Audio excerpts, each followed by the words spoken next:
हमको पॉलिटिक्स से इन गुंडों को दूर रखना चाहिए। अगर मेरी जात का है तो अच्छा गुंडा है, मेरी जात का नहीं है तो खराब गुंडा है। गुंडा गुंडा होता है, क्रिमिनल क्रिमिनल होता है, उसका न कोई पॉलिटिक्स से ताल्लुक रहना चाहिए, ना पॉलिटिशियन को उनको एनकरेज करना चाहिए। हम प्रधानमंत्री से ये बताना चाहेंगे कि आप उस देश के प्रधानमंत्री हैं जहाँ पर लोग कृष्ण को भी मानते हैं, राम को भी मानते हैं, अल्लाह को भी मानते हैं, बुद्धा को भी मानते हैं, क्राइस्ट को भी मानते हैं, गुरु नानक को भी मानते हैं, और इस देश में ऐसे लोग भी जो इन तमाम को भी नहीं मानते। देखिए, यूपी में जो पुलिस के डीवाईएसपी के साथ एसआईज और जो कांस्टेबल मारे गए, ये इसकी पूरी जिम्मेदारी उत्तर प्रदेश के चीफ मिनिस्टर योगी आदित्यनाथ पर आती है। वो इसके जिम्मेदार हैं। उन्होंने जनवरी 2018 में यूपी की विधानसभा में ये कहा था कि हमने 1038 एनकाउंटर किए और 32 को हमने मार दिया, और कहा कि ठोक देंगे। इनकी ये ठोक देने की पॉलिसी की वजह से आज उत्तर प्रदेश के पुलिस के ऑफिसर्स एक क्रिमिनल के साथ एनकाउंटर में मारे गए। तो ये जो कल मौतें हुई हैं, इसकी जिम्मेदार उत्तर प्रदेश के चीफ मिनिस्टर जनाब योगी आदित्यनाथ हैं। इनकी ये ठोक देने की पॉलिसी की वजह से आज पुलिस भी मर रही है, और जो क्रिमिनल्स जिनके पास क्रिमिनल केसेस हैं उनको आप इस तरह से इल्लीगल तरीके से मार रहे हैं। उत्तर प्रदेश में सरकार वहाँ पर रूल ऑफ लॉ के तहत काम नहीं कर रही है, बल्कि रूल ऑफ गन के तहत काम कर रही है, और ये डॉक्यूमेंटेड तमाम वाक़यात हैं। अगर ये रूल ऑफ लॉ को इम्प्लीमेंट करते रहते योगी आदित्यनाथ, तो पुलिस के लोग इतने नहीं मारे जाते।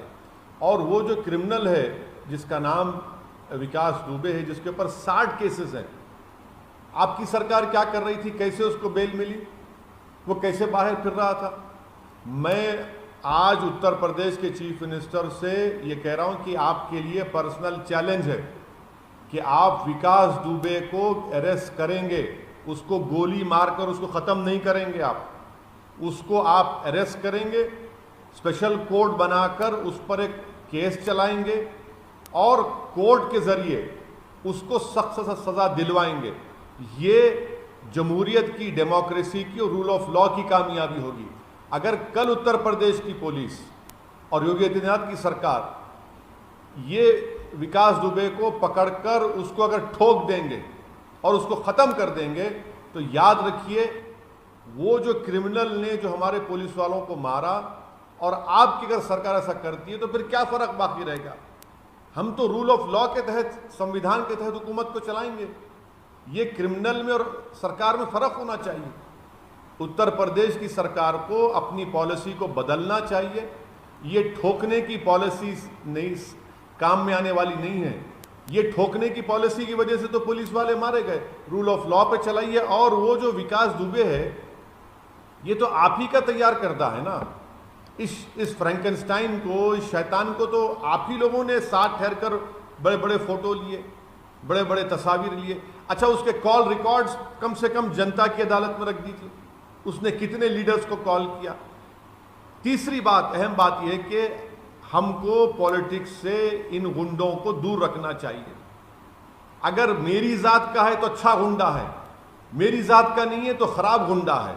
गुंडा गुंडा होता है, क्रिमिनल क्रिमिनल होता है, उसका न कोई पॉलिटिक्स से ताल्लुक रहना चाहिए, ना पॉलिटिशियन को उनको एनकरेज करना चाहिए। प्रधानमंत्री का कल वहाँ पर जाना और हमारे भारत के फ़ौज के सिपाहियों के हौसला उनका ज़रूर बुलंद हुआ होगा प्रधानमंत्री के जाने से, और वहाँ पर ज़ख्मी हमारे अफवाज या फ़ौज के लोगों से मिलना अच्छी बात है। मगर प्रधानमंत्री ने अब वहाँ पर जाकर अपनी गलती या अपना जो गलत बयान दिया था ऑल पार्टी मीटिंग में, प्रधानमंत्री को मालूम हो गया कि उन्होंने देश को गलत बताया था कि ना कोई घुसा है, ना कोई वहाँ पर अंदर है। अगर ना कोई घुसा है, ना कोई घुसा हुआ है, ना किसी हमारे पोस्ट पर कब्जा हुआ है, तो फिर हमारे देश के प्रधानमंत्री को कल क्यों जाना पड़ा वहाँ पर? तो प्रधानमंत्री ने सबसे बड़ा गूफअप किया, सबसे बड़ी गलती की, देश को सच नहीं बताया ऑल पार्टी मीटिंग में, और कल वहाँ पर जाकर उन्होंने ये बता दिया कि हाँ, चीन भारत की सरजमीन पर घुसा हुआ है और प्रधानमंत्री को वहाँ पर जाना पड़ा। दूसरी बात यह है कि प्रधानमंत्री ने अपनी स्पीच में एक बात कही कि हम वो लोग हैं, उन्होंने कृष्ण का हवाला दिया।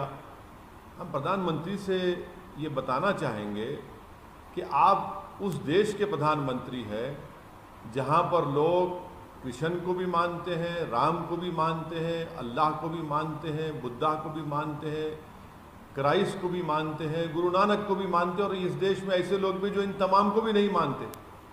हमारी पहचान प्रधानमंत्री भूल गए कि संविधान से है। तो प्रधानमंत्री को इस तरह का बयान देकर ये बताना कि मैं सिर्फ एक ही मज़हब की बात करूँगा, एक ही रिलीजन की बात करूँगा, ये गलत है।